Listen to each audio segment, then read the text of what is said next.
Let's state the difference between an algebraic number and a transcendental number. So first off, an algebraic number. A number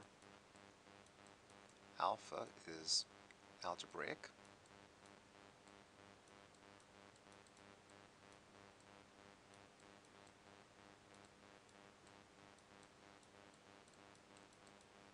If there's some polynomial,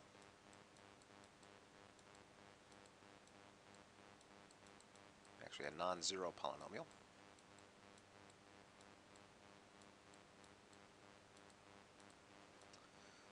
f with only integer coefficients. So we use the symbol z square bracket x to denote a polynomial polynomial with integer coefficients.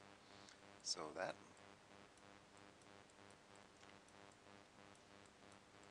f of alpha is equal to 0.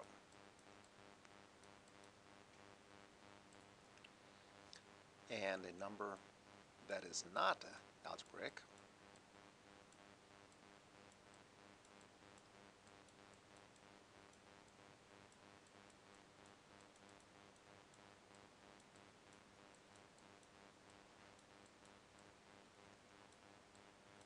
is called transcendental.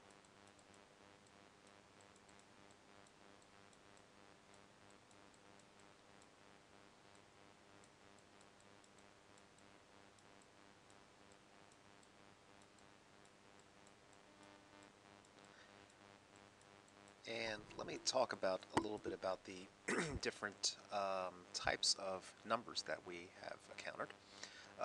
First off, we have just the ordinary integer z, so that's one set of numbers.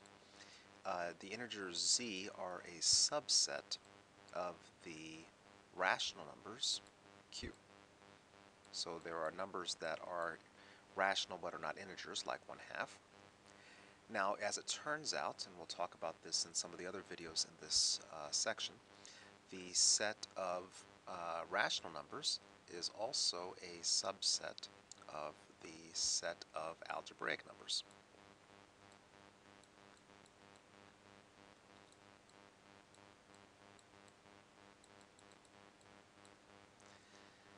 Okay, now the next layers are a little bit more complicated.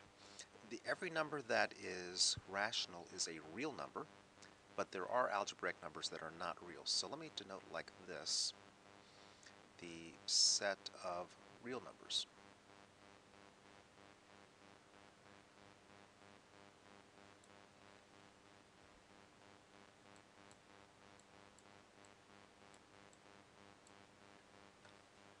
So there are real numbers that are not algebraic, and there are also algebraic numbers that are not real. A real number that is not algebraic would be pi. We'll talk about that in a little bit. An algebraic number that is not real would be I. So the everything that is inside of R, the orange, but not inside the green, would be irrational. So there are irrational numbers that are algebraic, and there are also irrational numbers that are not algebraic. And finally, there is another big box, which would be the set of all complex numbers.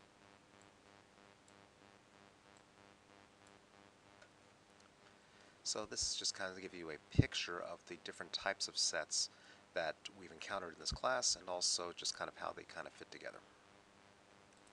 Continuing on with this kind of calculation, let's now prove that every rational number is algebraic.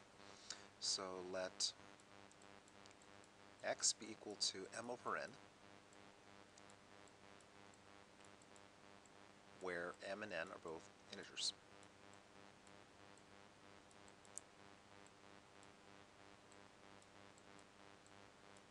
Then our job is to construct a polynomial so that when I plug in m over n, we get a value of 0.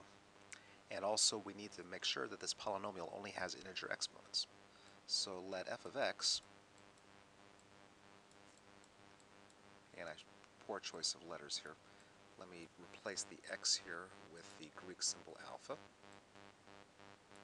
Let f of x be equal to n times x minus m. Now this is a polynomial with integer coefficients because n and m are both assumed to be integers. Then if I plug in f of alpha, we get n times m over n minus m, and that is equal to 0. So for this rational number, there is a polynomial, degree 1 polynomial, so with integer coefficients, so that when I plug in alpha, I get 0. So that proves that Q, the green circle, is inside of the purple circle of algebraic numbers.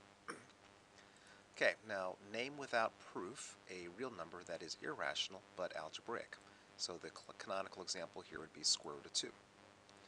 So for square root of 2, if I let beta be equal to the square root of 2, then let's let g of x be equal to x squared minus 2.